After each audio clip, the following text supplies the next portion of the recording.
Kami percaya kami dilawat oleh-Mu Tuhan. Kami mengalami kesembuhan, kami mengalami kelepasan dari-Mu. Terima kasih Tuhan Yesus.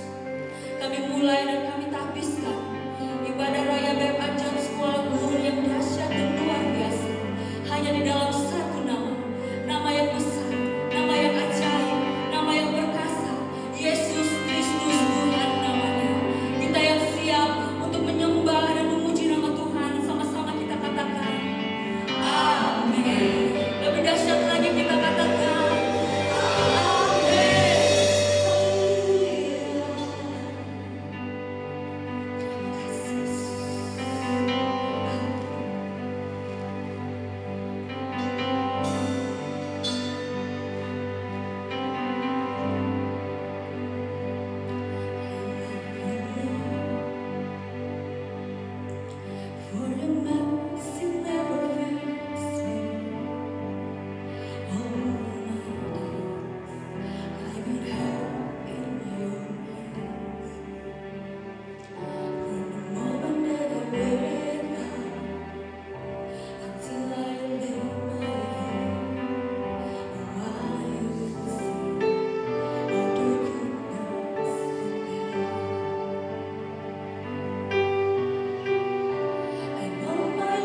Sepanjang hidupku kau setia.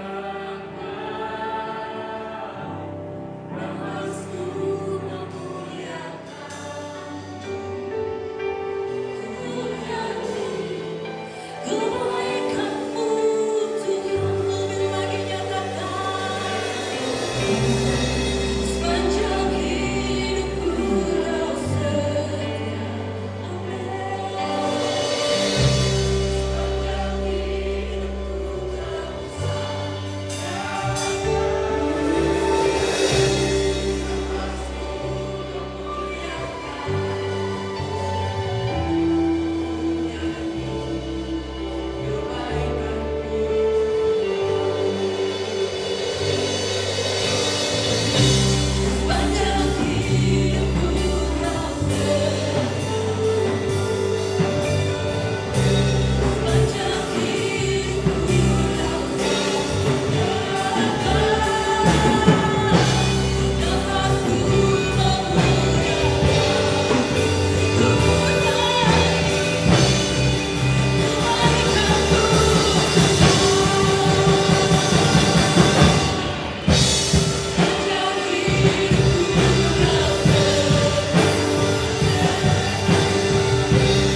Jiwaku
memasuki tahun 2026, mungkin ada kekhawatiran di dalam hidupmu. Tetapi kalau kita bisa melalui tahun 2025 dengan semua hal yang sudah kita lewati, itu semua karena tindakan Tuhan padamu. Maka percaya saja 2026 ini juga Tuhan yang sama akan bertindak padamu untuk mengatasi semua kekhawatiran di dalam hidupmu. Apa yang menjadi kesalahan kita tahun 2025, jangan terulang lagi tahun 2026 ini. Supaya kasih karunia Tuhan padamu, dia akan terus mengalir tanpa memiliki halangan apapun. Sering sekali kasih karunia itu terhalang oleh karena kelakuan kita yang tidak taat kepada Tuhan. Maka mulai hari ini 2026, mari luruskan hidupmu, tuluskan hatimu untuk selalu taat kepada firman Allah. Semua yang percaya, yang siap menerima firman Tuhan pada saat ini, mari sama katakan amin. Lebih semua lagi katakan amin. Apa kabar? Saya sehat, kuat, makmur, panjang umur, awet muda, diberkati Tuhan. Tepuk tangan Tuhan. Yes. Silakan duduk. Shalom. Tetap semangat, amin. Jemaat Tuhan yang terkasih, perhatikan firman Allah pada saat ini. Biarlah setiap hari kita menerima firman Tuhan dengan tulus hati tanpa menantang firman Tuhan. Semakin cepat engkau menerima firman Tuhan itu dengan tulus hati, maka seperti sebuah aliran sungai, dia tidak mengalami kendala apapun. Dia akan mengalir lancar karena tidak ada penghalangnya. Penghalang yang selalu kasih karunia Tuhan itu akhirnya sedikit mampet, itu karena kekerasan hati kita tidak taat pada firman Allah. Shalom. Tetap semangat, amin. Tetap sukacita, amin. Perhatikan, saya membahas yang pertama itu tentang hak bebas manusia, privilege manusia. Perhatikan, Alkitab mencatat di kitab Wahyu pasal 12 ayat 4 dan juga ayat 9 nanti dibaca. Perhatikan di situ, sepertiga penduduk sorga malaikat itu Tuhan buang.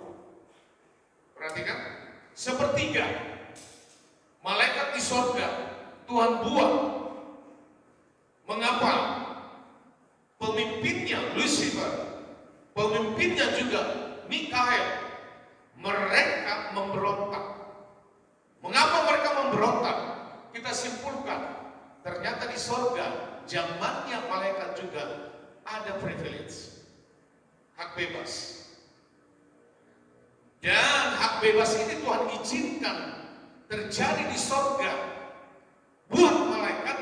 Ternyata mereka memilih untuk tidak taat. Akibat ketidaktaatan ini, Tuhan mengusir malaikat itu, Lucifer itu dengan semua pasukannya. Alkitab mencatat sepertiga dibuang semua.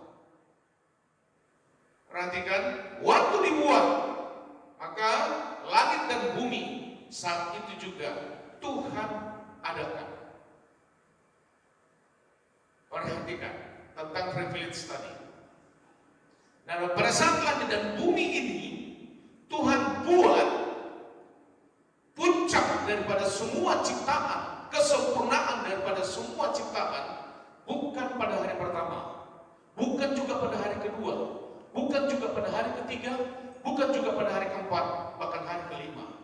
Puncak kesempurnaan daripada penciptaan itu hari ke-6, yaitu pada manusia. Artinya hari pertama sampai hari kelima Tuhan sediakan fasilitas, goalnya itu untuk manusia. Semua fasilitas yang ada yang Tuhan buat di bumi ini, ternyata itu Tuhan sediakan pada manusia. Maka hari ke-7 Tuhan istirahat. Mengapa Tuhan istirahat? Karena seluruh ciptaannya tidak perlu lagi dievaluasi, sudah sempurna.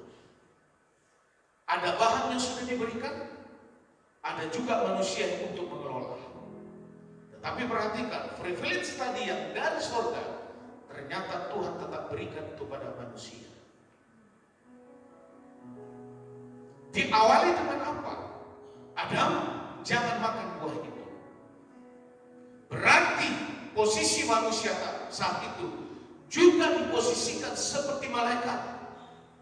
Harus mengambil keputusan taat pada perintah Tuhan atau taat kepada hak bebasnya. Dan pada saat itu manusia ambil keputusan untuk taat pada kebebasannya. Maka kesalahan yang sama dilakukan oleh malaikat, kesalahan yang sama juga dilakukan oleh manusia.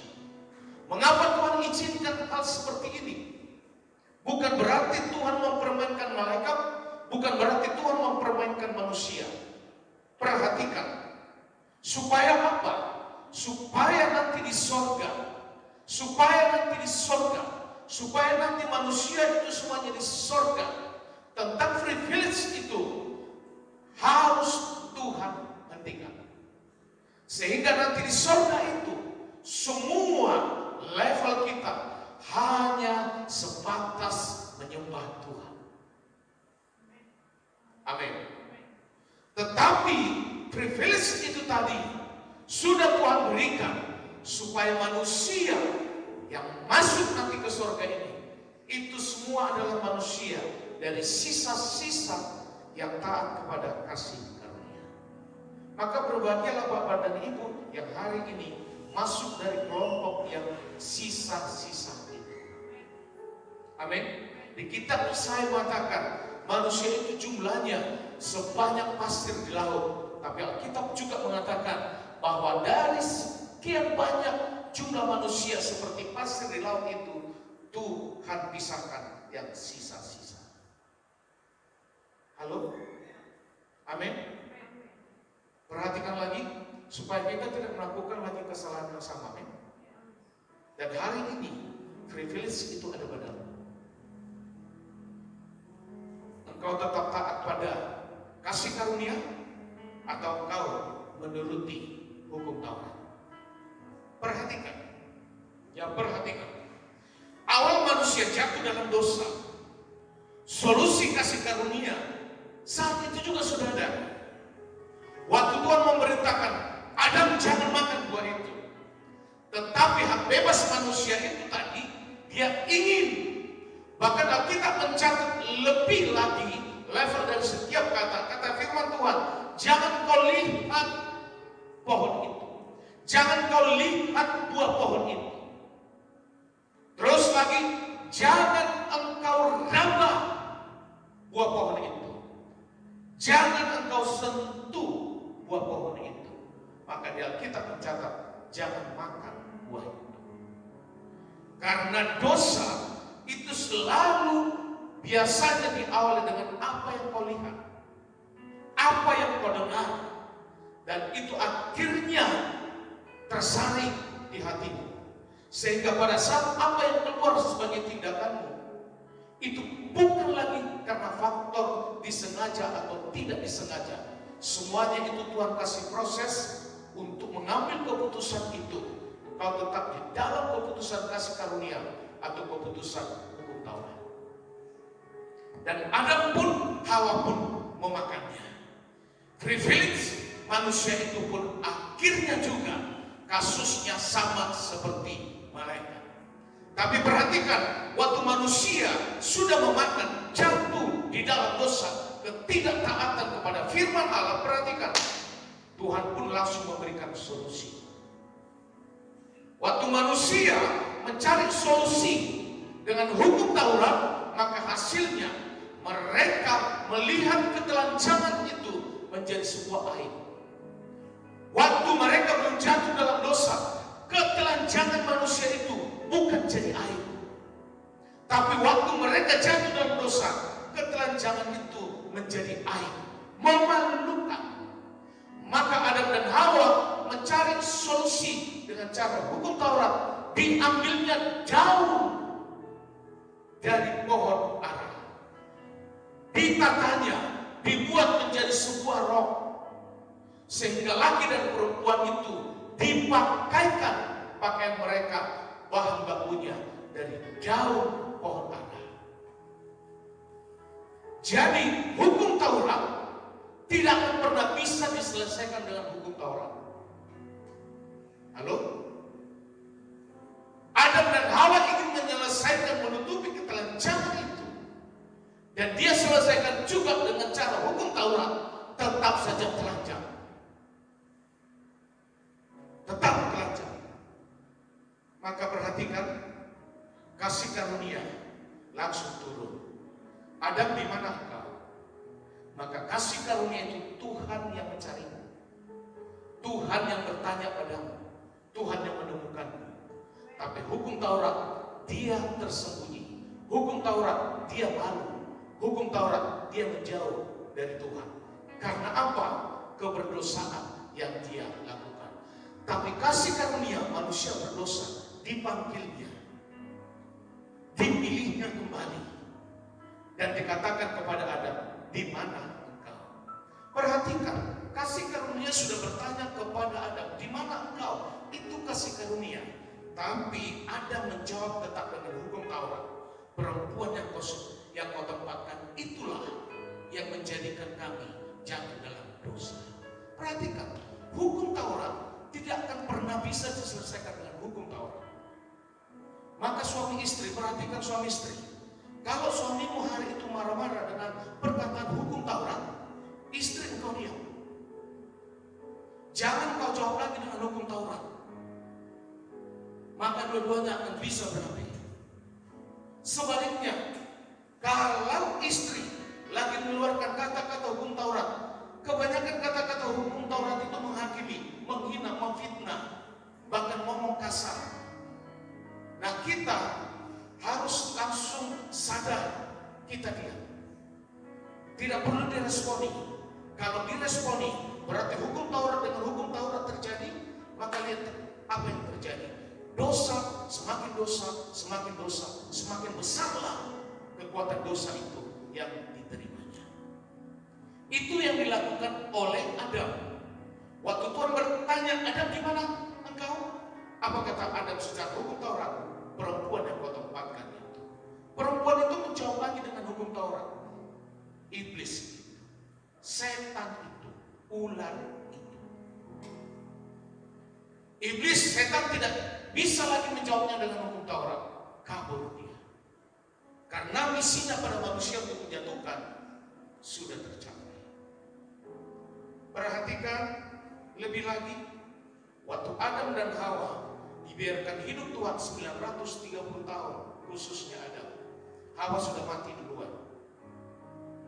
Ya, karena Hawa itu tidak sampai 930, tapi Adam sampai 930 tahun. Perhatikan, Adam dan Hawa memiliki anak dua, yaitu Kain dan Habel.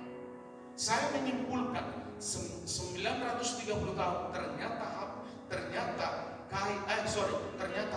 Adam tidak hidup dalam kasih karunia Tuhan. Dia tetap hidup dalam hukum Taurat. Maka generasi yang dihasilkan, yang diturunkan kepada anaknya Kain dan Habel, perhatikan, Kain jadi pembunuh, Habel menjadi korban. Dan ini juga menjadi lambang simbolik bahwa Kain itu simboliknya hukum Taurat, Habel itu simboliknya kasih karunia. Perhatikan, waktu Adam jatuh dalam dosa, mereka menggantikan posisi ketelanjangan mereka dengan menutupi dengan daun ara, buah ara.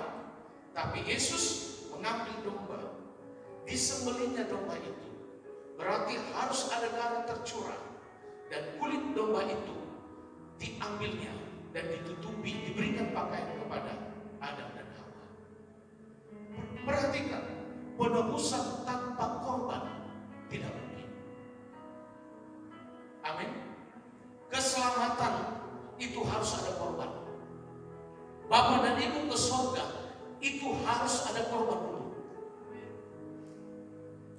Domba yang pertama zamannya Adam itu darah harus tercurah. Tapi lihat berikutnya, Kain membunuh Habel. Kain lambang simbol hukum Taurat, karena Kain tetap memiliki sistem hukum Taurat, gigi dan gigi. Dia tidak terima kepada Tuhan karena Tuhan menerima persembahan dari Habel. Dia tidak terima itu. Dia sakit hati, dia tersinggung, dia terluka, akhirnya dia bunuh adiknya Habel. Perhatikan. Akhirnya Habel pun korban. Alkitab mencatat darah Habel berteriak dari tanah. Dan itu menjadi nubuatan. Darah Yesus juga harus tercurah ke tanah. Dan darah Yesus juga berteriak untuk kita manusia berdosa. Halo. Amin. Mari, hari ini kau harus putuskan hidup di dalam hukum Taurat atau hidup di dalam kasih karunia Tuhan.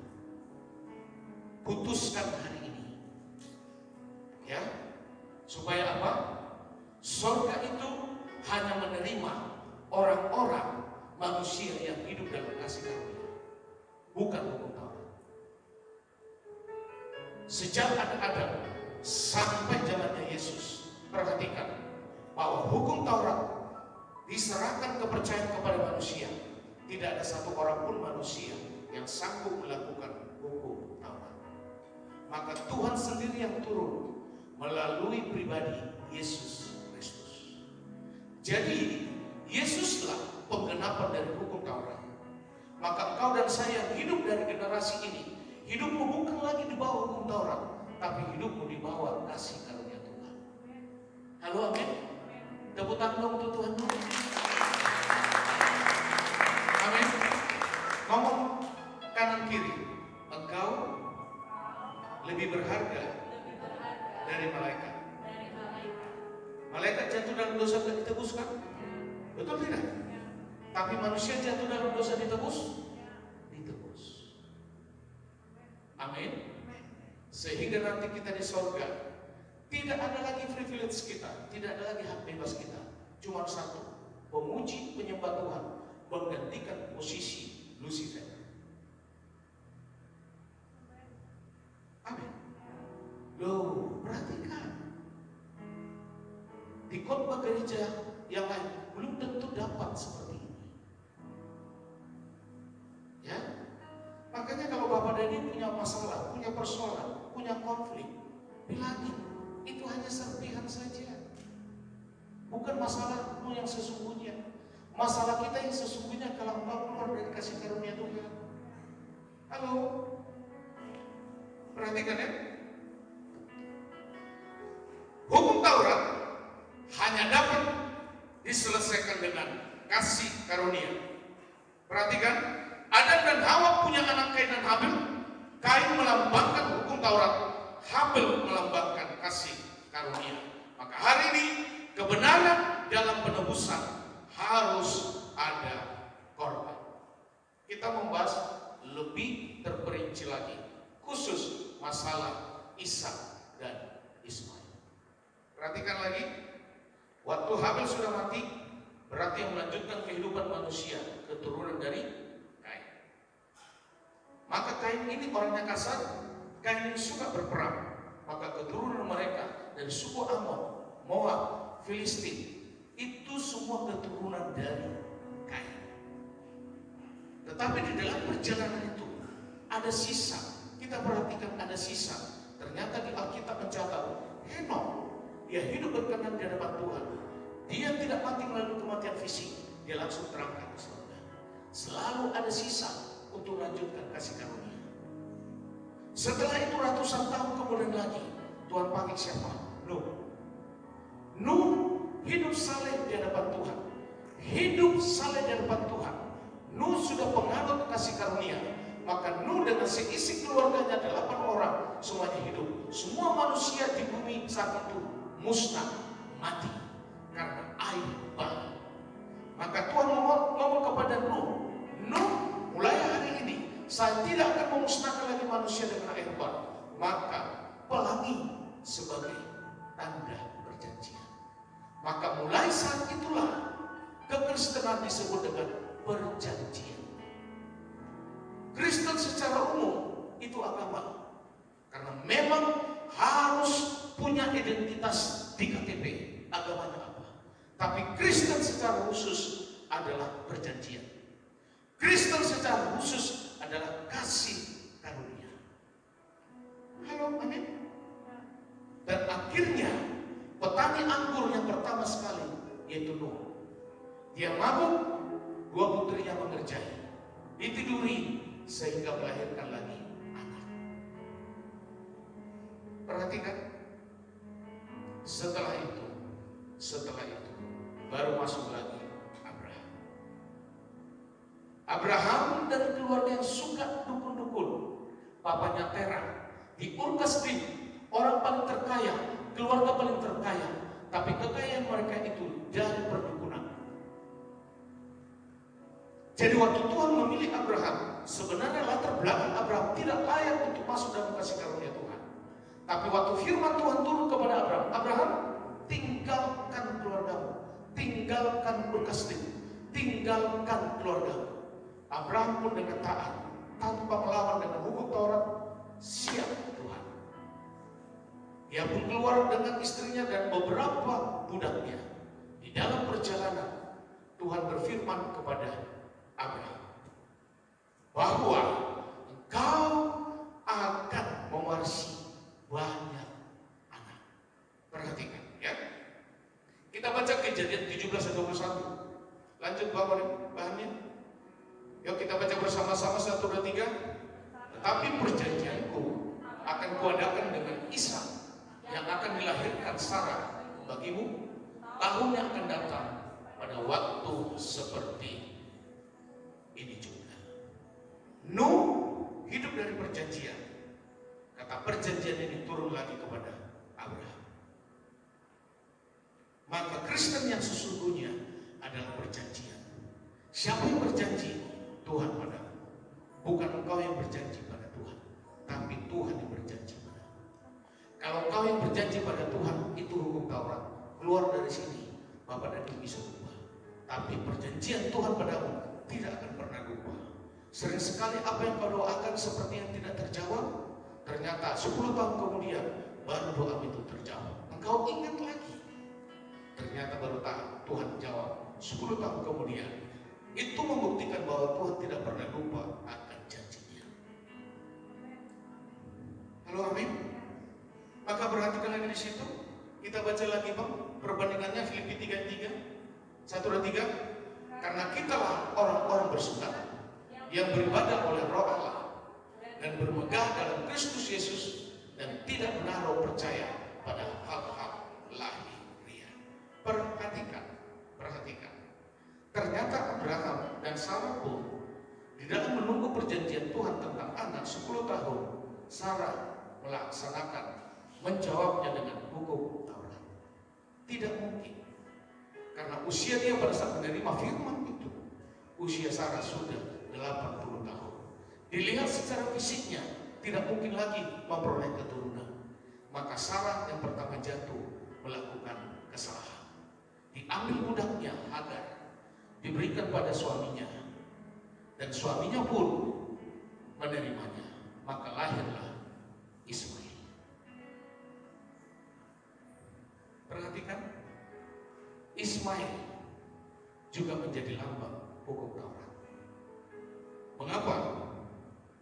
Karena Ismail ini ada bukan dari ikatan perjanjian, tetapi Ismail ini dia anak perempuan budak yang lahir jauh sebelum Ishak. Jadi sebelum Ishak lahir, Ismail sudah lahir. Selisih usia mereka hampir lebih kurang 10 tahun. Perhatikan. Setiap kesalahan, baik Abraham dan Sarah, tetap ada risiko. Tapi pada saat mereka menerima risiko itu bukan karena Tuhan yang menghukum, tapi karena kesalahan mereka. Perhatikan, ya. Semua hal itu dianggap sebagai hal yang dipertimbangkan Allah. Dan ketika dia menyuruh Abraham mengusir Ismail, perhatikan, akhirnya Hagar karena punya anak, dia merendahkan nyonya besarnya Sarah. dikata-katai, difitnah, ngomong kasar, sehingga Sarah pun tertekan batin, tersiksa batinnya. Kalaupun akhirnya Sarah tersiksa batinnya, itu karena ulah dia pertama melakukan kesalahan. Budaknya diberikan kepada suaminya.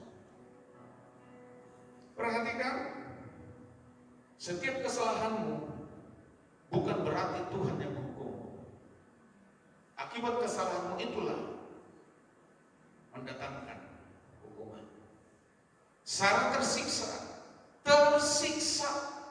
Maka perhatikan lagi situ, akhirnya Ismail adalah anak menurut daging, dikandung oleh Hagar. Dan kenapa tidak sesuatu anak perjanjian pada saat itu pada Ismail? Karena Hagar masih muda. Kalau dia melahirkan Ismail dalam usia muda itu wajar.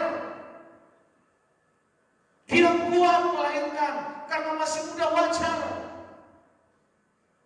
Jadi kehadiran lahirnya Ismail itu lahirnya hukum Taurat. Keinginan siapa Ismail lahir? Keinginan Sarah, keinginan Abraham, dan keinginan Hagar.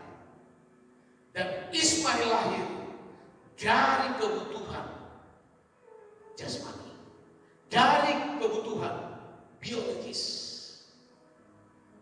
Tapi karena Ismail ini tidak merupakan menjadi anak perjanjian, resikonya tetap ada.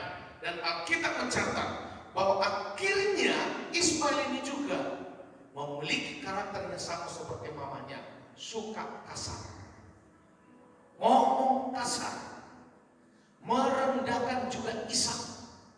Dan itu menjadi masalah buat Abraham dan juga buat Sarah. Maka karena hal seperti inilah akhirnya Abraham ambil keputusan mengusir Hagar dari rumah. Perhatikan, dan Tuhan pun memberikan kesempatan kepada Hagar dan Ismail. Kata firman Tuhan, mereka juga akan memperoleh keturunan yang sangat banyak.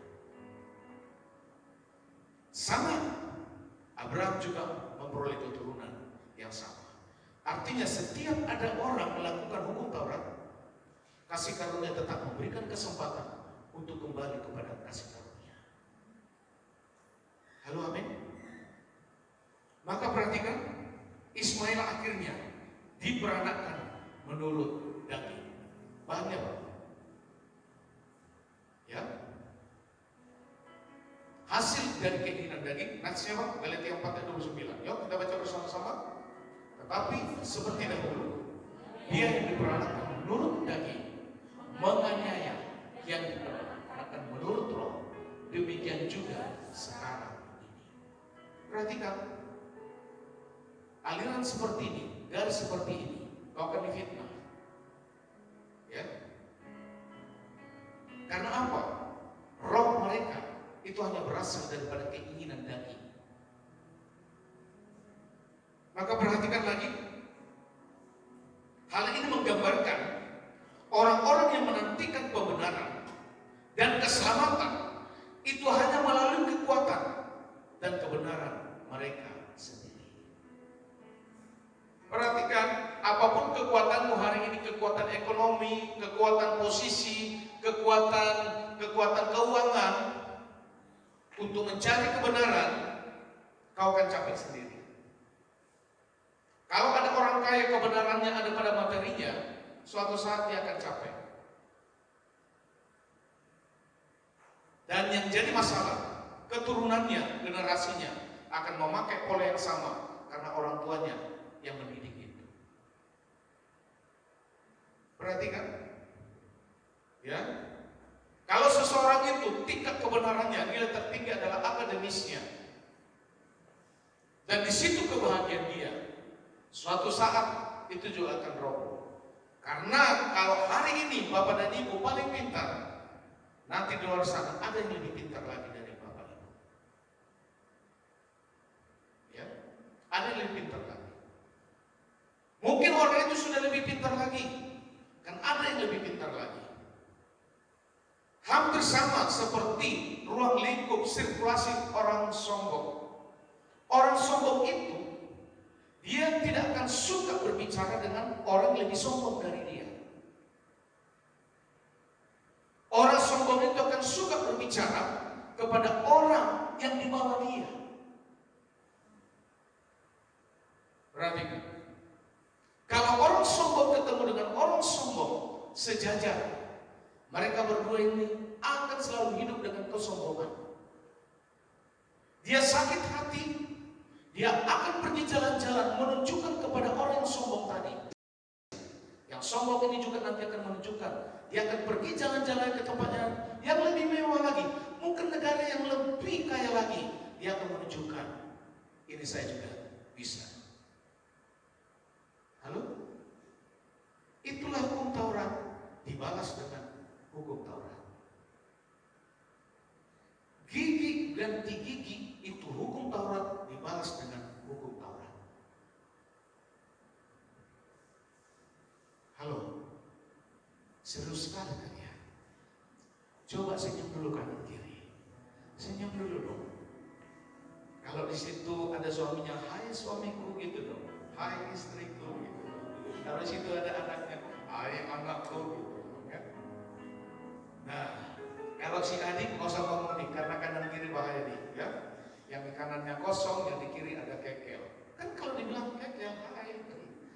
Yang di sebelahnya yang cemburu. Ya. Halo. Tetap semangat, amin. Halo, tetap semangat, amin. Maka perhatikan, di dalam setiap hal berbicara tentang perayaan, gereja kita harus meminimalkan bagaimana menonjolkan manusia itu supaya lebih tidak menonjol. Performa manusia itu harus kita usahakan tidak menonjol. Ya, waktu Natal kemarin ada sebuah gereja, door prize-nya itu anak babi. Ayo, kalau saya ada di situ, saya juga akan mengambil door prize itu nomornya. Saya yang mendapatkan akan tetap saya ambil. Tapi perhatikan sekali lagi. Waktu Natal yang ulang tahun siapa? Siapa yang ulang tahun? Siapa yang dapat baju baru? Waktu Natal siapa yang ulang tahun? Yang dapat makanan banyak siapa? Yang dapat banyak durian siapa? Maka gereja kita sudah sepakat. Apa yang bisa kita utarakan, apa yang bisa kita sampaikan, karena sisa secara fisik yang Tuhan izinkan masih berlaku di bumi ini adalah rumah Tuhan. Maka setiap tahun kita harus terus mendesain gereja ini, mendandaninya. Amin. Jadi artinya nilai rupiah di saat Natal harus jauh lebih besar untuk mendandani rumah Tuhan daripada konsumsi. Amin. Halo, amin. Saat itu ada orang bertanya, kenapa di Natal Deva tidak ada penyalaan lilin? Saya bilang kalau penyalaan lilin yang menyalakan ada 30 orang, itu berarti memakan waktu hampir 1 jam. Ya. Kenapa jarang ada kata sambutan? Kalau ada kata sambutan 5 orang saja atau 3 orang saja, setengah jam sudah hilang. Halo? Dan di saat Natal, di Alkitab tidak pernah mendukung harus ada lilin. Kalau yang hadir 500 orang, berarti 5 lilin harus kita beli. Sekarang 1 lilin berapa? Dela berapa? Lilin yang kecil berapa satu? Artinya 1 kotak berapa?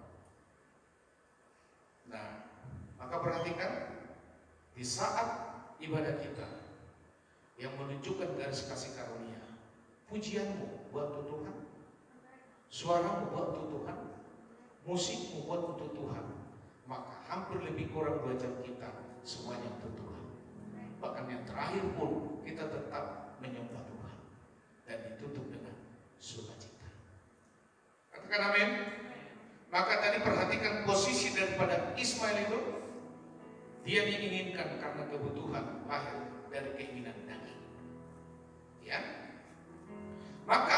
posisi di dalam hal hukum Taurat, mereka akan terus menerus berusaha, performa mereka akan terus berusaha lebih baik dari orang lain, sumbangannya lebih besar dari orang lain, waktunya lebih dari orang lain, bahkan perhatiannya lebih dari orang lain. Maka waktu Yesus melayani banyak orang, waktu Yesus pun akhirnya secara materi minyak narwastu itu sepertinya terbuang. Yang hukum Taurat bertanya kepada Yesus, bukankah hasil daripada penjualan minyak narwastu itu kita membagi-bagikan pada orang miskin? Perhatikan, maka hukum Taurat kebenaran tertinggi, hukum sosial. Hukum sosial. Dan Yesus mengatakan, sampai kapanpun orang miskin itu ada di antaramu. Tapi perempuan ini, dia sudah mempersembahkan yang terbaik pada saya. Secara memurapi, perempuan itu tidak layak, apalagi dari kepala. Tapi perempuan itu memurapi Yesus mulai dari kaki. Para imam saat itu dia terima, karena hanya boleh memurapi adalah golongan mereka. Maka kehadiran perempuan itu mereka tidak suka. Tapi Yesus menyambut perempuan tadi yang selama ini hidup dalam hukum Taurat. Yesus menyambutnya dengan kasih karunia. Amin. Maka apa yang dipersembahkan oleh perempuan itu, kata Yesus, itulah yang terbaik. Tepuk tangan untuk Tuhan. Yuk, memulai kanan kiri. Saya mau hidup di dalam kasih karunia. Yang kedua, perhatikan posisi Ishak. Perhatikan posisi Ishak. Ya, ini membuktikan bahwa Ishak adalah anak perjanjian. Ismail tidak, tapi Ishaklah menjadi anak perjanjian. Ya, ini dibuktikan oleh Paulus. Termasuk juga Paulus mengutip kitab Kejadian 18 ayat yang ke-10. Kita baca bersama-sama 1, 2, 3. Dan firman-Nya, sesungguhnya aku akan kembali tahun depan mendapatkan engkau. Pada waktu itulah Sarah istrimu akan mempunyai seorang anak laki-laki, dan Sarah mendengarkan pada pintu kemah yang di belakangnya. Ishak adalah anak yang dijanjikan, dan ia juga dikandung serta dilahirkan dengan kuasa kekuatan perjanjian. Bukan lagi seperti model Hagar. Hagar melahirkan Ismail dengan usia masih muda, itu wajar. Tapi Sarah mau melahirkan, perhatikan, Sarah mau melahirkan Ishak, usianya sudah masuk 90 tahun. Sudah tapi tidak mungkin secara fisik, tidak mungkin secara medis. Tapi Sarah melahirkan Ishak itu karena perjanjian. Amin. Dengan begitu, Ishak merupakan perlambang dan gambaran yang tepat, dan mereka yang sekarang diperhitungkan sebagai keturunan yang benar. Maka kita sering disebut engkau adalah keturunan Abraham, Ishak, Yakub. Karena tiga generasi ini adalah generasi yang diikat dengan perjanjian. Dan mereka digolongkan menjadi orang benar karena perjanjian. Bukan karena kelakuan mereka, bukan karena perbuatan mereka, tapi karena dari perjanjian. Bahkan sebagai orang percaya sejati yang lahir bukan karena kehendak daging atau kehendak manusia, melainkan kehendak Allah. Lanjut, Pak. Kita baca Galatia 4:8, 1 dan 3.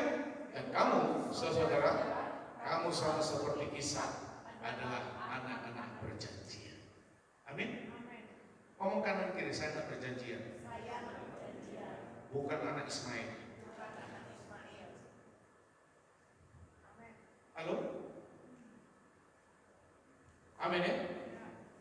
Sepertinya kurang semangat ngomong ini. Mana tahu dari semua khotbah saya banyak lupa. Ini ingat, yang ini ingat. Saya anak perjanjian, bukan anak Ismail. Ngomong lagi, saya keturunan Ishak, bukan keturunan Ismail. Amin. Halo, amin. Tadi pagi kan kami masih ada sisa makanan, yaitu daging babi. Saya mau begini, puji Tuhan, kita hidup dalam kasih karunia Tuhan, bisa makan daging babi. Kalau mereka yang tidak makan daging babi, biarlah supaya daging babi tetap lebih murah. Bisa berapa? Kalau semua manusia di dunia ini makan babi, saya yakin harga babi tidak semurah sekarang. Harga babi di sini begitu mahal, semua orang masih bisa beli. Tapi kalau kita pergi dari suatu daerah yang lain, itu jauh lebih murah lagi. Maka berbahagialah kita sekalipun harga babi di sini cukup mahal, tapi kita masih bisa menikmati daging babi, bukan babinya, tapi dagingnya. Amin. Adik selama Natal ada makan daging babi? Wah, ada yang nggak makan daging babi selama Natal di sini? Coba katakan. Loh semuanya. Kalau begitu nggak jadi lagi traktir karena sudah semua makan daging babi. Perhatikan Ibrani 11 ayat 11. Ayo Pak lanjut. 1, 2, 3. Karena iman, ia juga dan Sarah beroleh kekuatan untuk menurunkan anak cucu.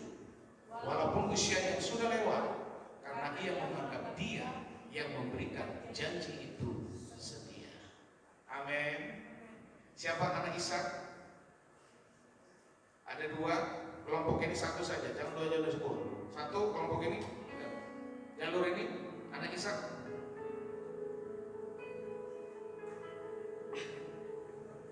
Oh, mereka masih mikir, berarti kelompok ini. Satu aja ya, nggak usah dijawab 2. Kalau dijawab 2 berarti mereka bebas. Anak Ishak ada berapa?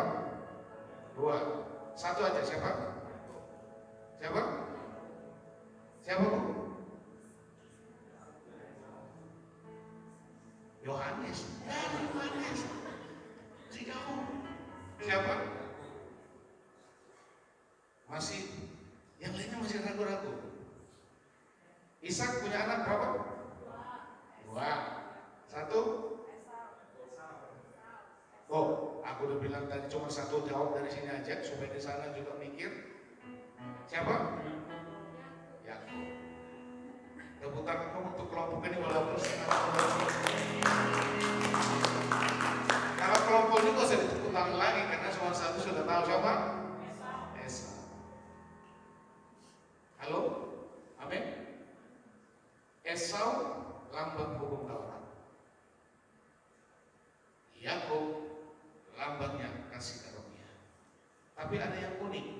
Walaupun Yakub hidup dalam kasih karunia, tetapi selama Yakub hidup dia tertekan batin. Karena siapa? Karena ulahnya sendiri. Dan ini kesalahan orang tuanya, Ishak dan Ribka. Perhatikan, Ishak lebih condong kepada Esau, lebih mencintai Esau, dan Ribka lebih mencintai Yakub. Perhatikan, dari antara semua berkat rohani, Ishak sadar kalau dia dapat berkat rohani itu dari bapaknya Abraham. Kalau dia mendapatkan berkat jasmani 2-3 kali lipat lebih kaya dari Abraham, Alkitab itu mencatat itu juga karena dimulai dari berkat rohani. Jadi Ishak tahu berkat rohani ini yang terpenting daripada semua berkat jasmani. Maka berkat rohani yang sudah dipikirkan oleh Ishak ini, dia mau jatuhnya kepada Esau kesayangannya. Tetapi perhatikan, Ribka juga sadar bahwa berkat tertinggi, terbesar adalah berkat rohani. Dia tidak mau kalah. Berkat rohani ini harus jatuh pada anak kesayangan, yaitu Yakub. Maka perhatikan, suami istri menjadi 2 partai, ya, untuk memberkati kedua anaknya.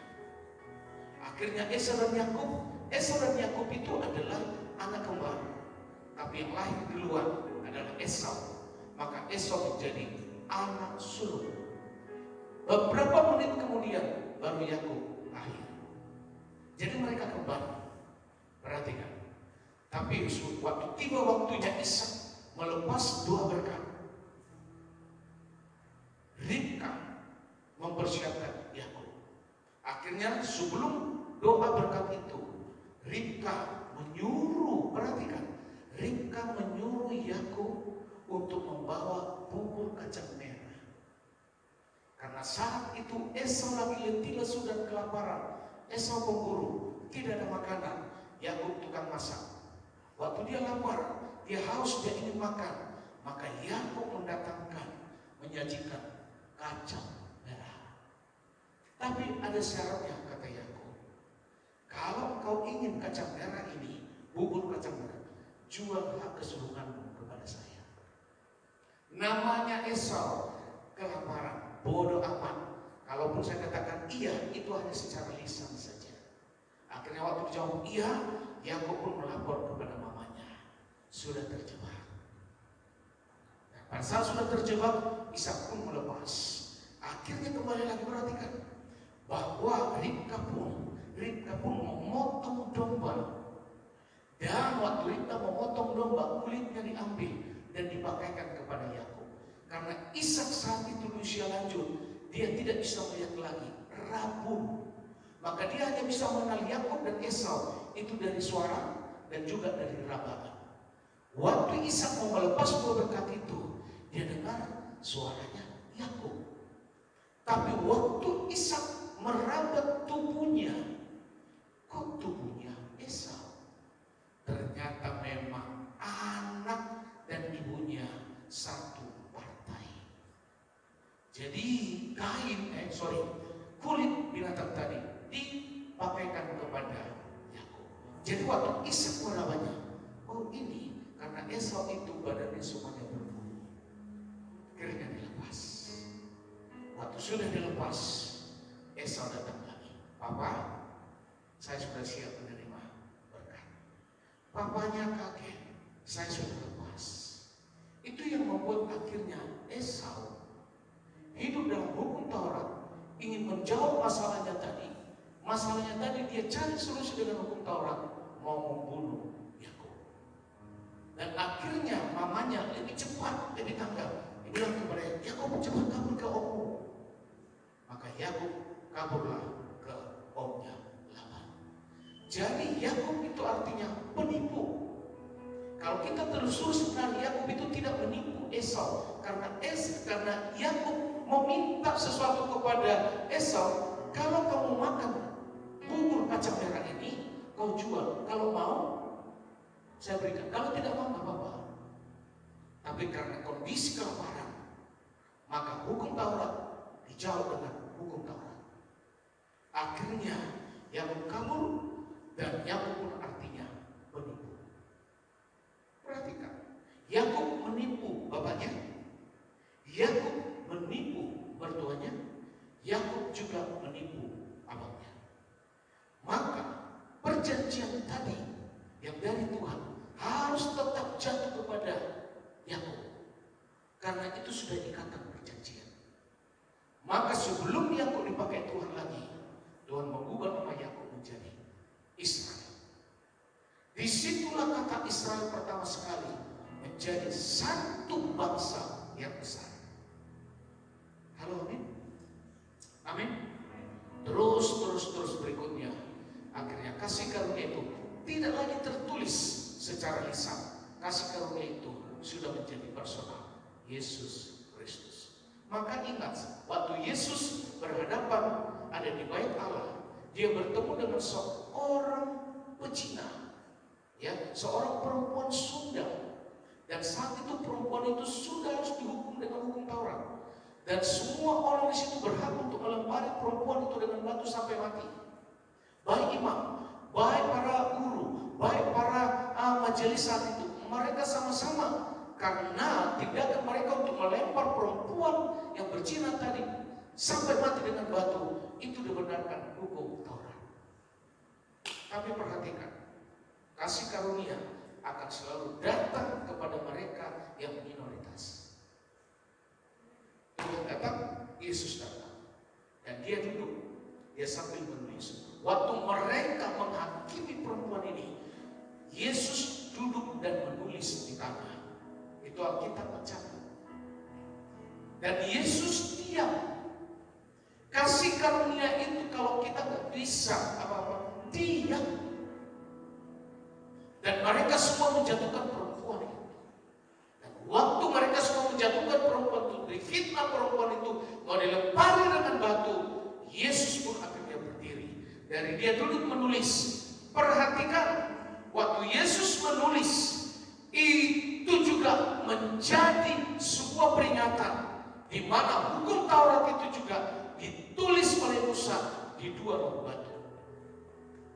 Waktu saya dengan ibu pergi ke daerah sana itu, ke Turki sana, ternyata waktu Yesus menulis itu bukan di tanah, tapi di tanah yang di sebelah situ ada batu karangnya. Maka Yesus berdiri. Siapa di antara kalian yang tidak berdosa, silakan lewat. Satu persatu mereka membuang batu dari tangannya. Perhatikan, waktu Yesus berdiri dan melihat ke belakang, ternyata semua orang sudah meninggalkan Yesus dan perempuan pelacur. Dan Yesus melayani, sang kasih karunia melayani perempuan ini. Dan Yesus tidak menghakimi, tidak menghujat-hujat, tidak mengeluarkan kata-kata yang kasar. Dan Yesus mengatakan, jangan lakukan lagi. Hanya itu. Amin. Amin. Maka Bapak dan Ibu, kalau ketemu dengan teman-teman di kantor, kalau lagi membicarakan dan sering tidak nyambung, engkau selalu menyambung tentang kasih karunia Tuhan dan dia tidak nyambung, itu bagaimanapun karena hukum Taurat, mereka bisa menjawab menerima kalau dijawab dengan hukum Taurat. Maka bagimu dan bagi saya tahun 2000 ada satu tugas tanggung jawab. Kalau tahun yang lalu, tahun mujizat, tahun kesembuhan, tahun progres, tahun ini, itu semuanya bonus. Tapi hari ini adalah tahun tanggung jawab. Semua harus memberitakan kasih karunia. Amin. Semua yang sudah menerima kasih karunia Tuhan ini, maka tanggung jawab kita juga untuk memberitakannya kepada orang lain. Maka perhatikan Ibrani 11 ayat 11 tadi kita baca sekalian 1 dan 3. Karena iman, ia juga dan Sarah beroleh kekuatan untuk menurunkan anak cucu, walaupun usianya sudah lewat, karena ia menganggap dia yang memberikan janji itu setia. Hiduplah dalam kasih karunia Tuhan, maka Tuhan pun janjinya, engkau dan saya sampai anak cucu pun beroleh. Orang-orang mau amin, mau panjang umur atau tidak? Kalau sampai bisa melihat anak cucu, berarti panjang umur kan? Betul tidak? Abraham melihat anak cucunya juga. Amin. Ishak juga melihat anak cucunya. Setelah Yakub, perhatikan, Yakub nakal. Dia mencintai namanya Rahel, anak omnya. Disinilah kata pariban langsung pertama sekali. Karena Laban itu bersaudara kandung dengan mamanya Yakub, Ribka. Jadi Ribka dengan Laban itu bersaudara kandung. Nah, Laban itu punya dua anak, namanya Lea dan Rahel.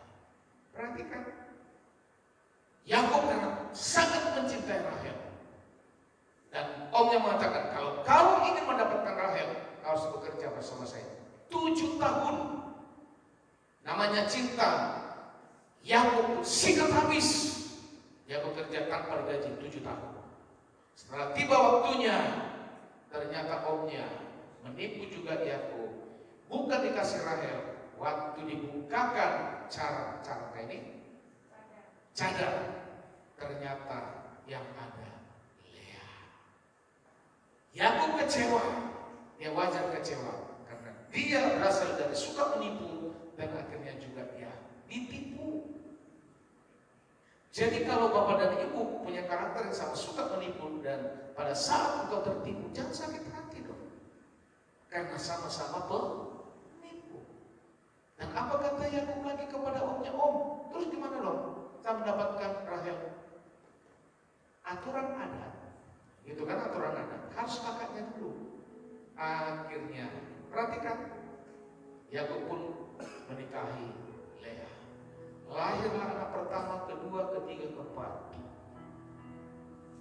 Perhatikan, lahir. Dan 7 tahun kemudian Yakub menikah lagi dengan Rahel. Setelah menikah, Alkitab mencatat Rahel itu rahimnya tertutup, mandul. Itu yang membuat akhirnya Rahel juga sakit hati. Akhirnya Rahel pun menyerahkan budaknya perempuan, diberikan kepada Yakub.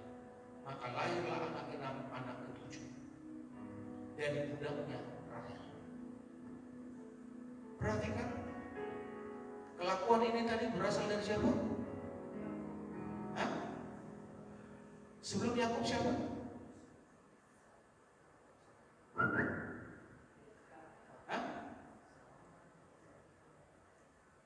Yang ambil budak Abraham. Bisa Pak? Akhirnya Lea pun sakit hati kan? Lah, sudah tutup nih, produksinya sudah tutup. Lea pun gak mau kalah, diambil budaknya. Diambil budaknya, diberikan lagi kepada Yakub. Yakub sikat. Lahirlah anak sampai anak ke-10. Halo. Dan akhirnya Rahel pun berdoa sungguh-sungguh, Tuhan bukakan rahimku, Tuhan bukakan rahimku, Tuhan bukakan rahimku. Tuhan, saya ingin punya anak bukan karena sakit hati membalasnya Lea, tapi saya sungguh-sungguh ingin punya anak. Akhirnya Tuhan berbelas kasihan, Rahel pun dibukakan rahimnya. Maka lahirlah 2 anak, yaitu siapa? Yusuf dan Benyamin. Halo? Yang punya anak 14, ada 2 perempuan, itu dari istri budaknya. Halo? Kalau ingin hidup tidak banyak tekanan, jangan pakai hidup gaya Yakub, bapak-bapak. Halo? Ya? Jangan ada kesempatan disikat habis. Halo? Ibu-ibu, kalau anak itu jangan kasih tawaran kepada bapak itu, apapun disikatnya. Halo? Setuju ya? Kita sudah hidup dalam kasih karunia Tuhan. Perhatikan, akhirnya kasih karunia berlanjut lagi itu kepada Yusuf. Tuhan selalu memakai untuk melanjutkan dari sisa-sisa itu. Tuhan pilih lagi, yaitu Yusuf. Yusuf akhirnya punya anak, Efraim dan siapa? 2 lagi, Efraim dan siapa ya? Rehabeam ya? Ada 2 lagi. Perhatikan. Dan anaknya pun membohongi akhirnya si siapa? Si Yusuf. Waktu Yusuf memberkati anak sulung, terus anaknya buat begini, bersilang dong. Dan apa kata? Enggak, tetap begini. Waktu anaknya mengatur anaknya di sini, karena Yusuf juga punya kesalahan lagi, dia lebih sayang kepada Efraim, maka ingin ditukar. Dan kata Yusuf, enggak, tetap begini. Kata Yakub, maka zamannya Efraim sampai Yusuf. Setelah Yusuf itu lama lagi, barulah masuk lagi zamannya Musa. Halo? Setelah Yusuf masuk Musa. Musa lah zamannya Musa lah. Hukum Taurat itu tertulis dan hari ini bahwa kasih karunia bukan lagi ditulis di batu, bukan lagi ditulis di tanah, tetapi kasih karunia itu sudah pribadi Yesus Kristus, dan dia menulis langsung di Taurat. Katakan amin. Katakan amin. Supaya kita tidak lagi melakukan kesalahan yang sama, maka hari ini ambil keputusan untuk selalu hidup di dalam kasih karunia. Yo, kita tetap lebih semangat lagi beribadah. Apapun alasanmu, harus tetap memilih untuk ibadah. Apapun yang melatar belakangmu untuk malas ibadah, harus tetap ibadah. Gak bisa tidak. Tidak bisa tidak. Karena hukum Taurat itu akan selalu datang padamu, membuat engkau malas. Tapi kasih karunia Tuhan akan terus mengingatkanmu untuk terus ibadah. Kita sama-sama memberitakan Injil kasih karunia. Semua punya media sosial, amin? Tidak semua orang pintar ngomong kan? Tidak semua orang berani untuk berbicara kepada orang lain kan? Tapi pakai media sosial. Ya, setiap hari saya kirim firman Tuhan. Itu pastel, itu kopi. Berikan di FB-mu, berikan di TikTok-mu sebuah tulisan itu. Orang lain mau percaya atau tidak, itu urusan mereka. Karena firman Tuhan yang terakhir yang disampaikan Yesus kepada kita, beritakanlah Injil. Hanya maksimal beritakan Injil. Jangan pikirkan hasilnya orang itu menerima atau tidak. Kalau memikirkan hasilnya menerima atau tidak, kau akan kecewa. Tapi firman Tuhan jelas, hanya beritakan Injil. Di pekerjaanmu, sama teman-temanmu, di kantormu, beritakan Injil. Tidak perlu khotbah, tapi juga melalui media sosial. Setuju katakan amin? Tahun 2026 adalah tahun tanggung jawab memberitakan Injil kasih karunia. Kita semua bangkit berdiri. Amin Tuhan. Ya Yesus. Amin, amin, amin Tuhan.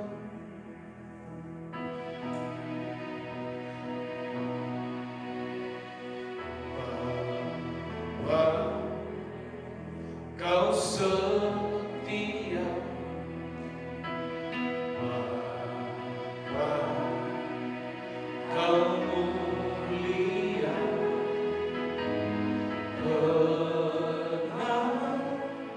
Kenanglah jiwaku, aman bersamamu.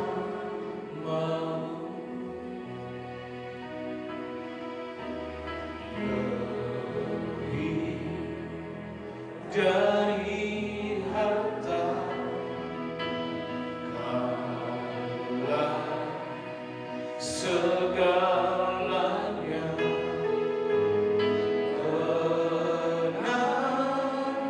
Kenanglah jiwaku dalam hadirat-Mu. Tunjukkan kasih setiamu. Kau menyediakan yang ku perlu. Kau setia, Kau mulia, dulu, sekarang, dan selamanya. Kau tunjukkan kasih setiamu. Kau menyediakan yang ku perlu. Kau setia, Kau mulia, Bapa, Kau setia. Kau tunjukkan amin Tuhan. Kau tunjukkan kasih setiamu. Kau menyediakan yang ku perlu. Kau setia, Kau mulia, dulu, sekarang, dan selamanya. Kau tunjukkan kasih setiamu. Kau menyediakan yang ku perlu. Kau setia, Kau mulia, Bapa, Kau setia. Jemaat Tuhan, kasih karunia selalu melihatmu dengan kasih sayang kasih karunia selalu memberikan kesempatan kepada kita. Kasih karunia tidak akan pernah menudingmu, tidak akan pernah menuduhmu, tidak akan pernah menghakimimu. Itulah berita Injil, berita sukacita. Apabila Bapak dan Ibu sudah sungguh-sungguh hidup dalam kasih karunia Tuhan, maka dengan sendirinya engkau tidak akan pernah tertarik lagi melakukan dosa. Engkau tidak akan pernah tertarik lagi untuk membalas seseorang. Engkau tidak akan pernah tertarik lagi untuk menyimpan sesuatu batin. Kasih karunia Tuhan akan membuatmu mudah untuk melepas, mudah untuk mengampuni, mudah untuk mengasihi, bahkan mudah untuk memberikan berkat-berkat. Firman Allah berkata kasih karunia itu tertuju kepada yang sisa-sisa. Adam dan Hawa, dua orang, tapi mereka mengambil keputusan untuk selalu hidup dalam hukum Taurat. Tuhan mengizinkan ada Kain dan Habel. Ternyata dari antara Kain dan Habel, Kain mengambil keputusan lagi untuk hidup dalam hukum Taurat. Hukum Taurat itu selalu mereka-mereka yang tidak baik ingin membalas ketidakpuasan, maka dia mempunyai rencana membunuh Habel. Setelah menjelang ratusan tahun kemudian, Tuhan lagi memilih Henok, Tuhan lagi memilih Nuh. Dari sekian banyak manusia, Tuhan selalu tertarik kepada yang sisa-sisa. Kata sisa sepertinya negatif, tapi kata sisa itu kebenaran firman. Dari 12 murid, Yesus datang secara langsung, tidak memakai orang kedua, orang ketiga. Tetapi dari 12 orang murid, ada saja yang menyelesaikan hidupnya dengan hukum Taurat. Yudas, dia menjual Yesus, tapi dia selesaikan dengan hukum Taurat, akhirnya bunuh diri. Petrus, dia juga menyangkal Yesus 3 kali. Dia hidupnya dengan hukum Taurat, selama masih bisa diterima dengan nalarnya, dia lakoni. Tapi pada saat dia menyangkal Yesus dan dia selesaikan dengan kasih karunia Tuhan, dia bertobat, dia lahir baru. Haleluya. Waktu Yesus bertemu dengan mereka di satu tempat, Yesus sudah bangkit. Dan pada saat Yesus mau naik, Yesus bertemu lagi dengan 11 murid. Dan Yesus mengatakan, ayo kita ketemu lagi di Galilea. Tapi 11 murid berpikir lagi dengan hukum Taurat, kenapa kami harus ke Galilea lagi? Kami sudah bertemu dengan Yesus. Capek-capek ke Galilea karena perjalanan begitu jauh. Mereka reka lagi dengan intelektualnya. Tetapi mereka tidak pernah tahu bahwa di Galilea itu nanti akan bertemu dengan 500 murid yang lain. Dan final daripada mereka bertemu di Galilea, Yesus naik ke surga. Disaksikan lebih kurang 500 orang. Dan hari ini engkau dan saya menyaksikan kasih karunia Tuhan hari ini. Kalau engkau dan saya hari ini hidup 2026, semua karena kasih karunia Tuhan. Terima kasih Pak. Mari sembah Dia lagi. 1-2 menit sembah Dia. Haleluya. Amin, amin, amin, amin. Tuhan baik, Yesus baik. Haleluya. Amin. Amin, amin Tuhan. Engkaulah yang ku sembah, Engkaulah yang ku tinggikan, Engkaulah yang ku agungkan. Oh, amin, amin, amin. Kau tunjukkan kasih setiamu, Kau menyediakan yang ku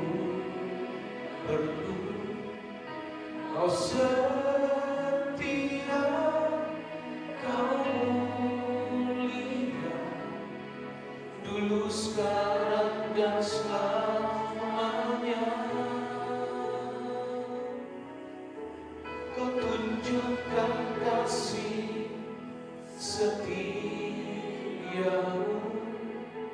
Kau menyediakan yang ku perlu. Kau setia, Kau mulia, Bapa, Kau setia. Sekali lagi katakan amin Tuhan. Kau tunjukkan kasih setiamu, Kau menyediakan yang ku perlu. Kau setia, Kau mulia, dulu, sekarang, dan selamanya. Kau tunjukkan kasih setiamu, Kau menyediakan yang ku perlu. Kau setia, Kau lagi katakan amin Tuhan. Kau setia, Kau mulia, lagi Kau setia, Kau mulia, lagi katakan amin. Kau setia, Kau mulia, sekali lagi katakan amin Tuhan. Kau setia, Kau mulia, Bapakku yang dia. Terima kasih Bapak, kami sudah menerima firman Tuhan pada saat ini. Kami akan hidupi, kami akan tekuni, dan kami akan taat hanya kepada firman kasih karunia. Terima kasih Bapak. Diberkati seluruh jemaat Tuhan pada saat ini. Diberkati keluarga, diberkati suami, diberkati istri, diberkati anak-anak. Bahkan kami sebagai orang tua adalah orang tua yang sudah hidup dalam kasih karunia Tuhan. Maka generasi kami berikutnya juga adalah generasi yang hidup dalam kasih karunia Tuhan. Bahkan kami bisa sampai melihat cucu kami juga adalah cucu yang hidup dalam kasih karunia Tuhan. Sehingga 3 generasi dalam setiap pribadi kami, Tuhan akan berikan itu pada kami yang bisa kami lihat dengan mata jasmani kami sendiri. Terpuji-terpujilah nama Bapa. 2026 ini adalah memberitakan kasih karunia. Diberkati semua pekerjaanmu. Tuhan akan membuat terus naik dan terus naik. Tuhan akan selalu menempatkan kau di tempat dan posisi yang paling tepat, bertemu dengan orang-orang yang tepat. Bahkan tahun 2026 ini banyak hal yang tidak mungkin jadi mungkin kau terima. Bahkan golongan yang kau terima hari ini Tuhan bisa buat naik menjadi golongan yang lebih tinggi lagi, posisi yang lebih tinggi lagi. Tapi dengan semua fasilitas itu, kau dan saya harus selalu semakin sadar bahwa hidupmu semua karena kasih karunia Tuhan. Makasih Bapak, diberkati anak-anak kami, mereka bertumbuh secara baik, fisik, lingkungan sosial mereka, bahkan di dalam media sosial pun mereka bertumbuh dengan takut akan Tuhan, sehingga tidak ada yang satu jatuh pun di dalam memakai media sosial mereka. Kami tidak bisa menjangkau mereka lagi, tetapi biarlah kasih karunia Tuhan mulai dari kecil ini anak-anak kami sudah ada pada mereka. Terima kasih Bapak, dalam setiap perjalanan hidup kita Tuhan akan selalu menopang. Terpujilah nama Tuhan Yesus Kristus, Allah yang terbaik buat kami untuk selama-lamanya. Diberkati gereja kami, diberkati seluruh jemaat Tuhan, diberkati di dalam setiap perjalanan hidup kami. Dan hari ini kami mau menambah buat pekerjaan Tuhan di tempat ini. Tuhan membalasmu berlipat kali ganda, persembahan, persepuluhan, ucapan syukurmu, apapun yang Tuhan taruh, kita bersama-sama untuk melayani Tuhan dengan materi yang sudah Tuhan berikan kepada kita. Mari semua angkat tangan di hadapan Tuhan dan terimalah berkat Tuhan. Kasih karunia dari Allah Bapa surga yang berlimpah-limpah, cinta kasih dari Yesus Kristus, dan pimpinan dari Roh Kudus yang memimpin kita hari ini sampai Maranatha Tuhan Yesus datang kedua kalinya. Semua yang percaya mari sama-sama katakan amin.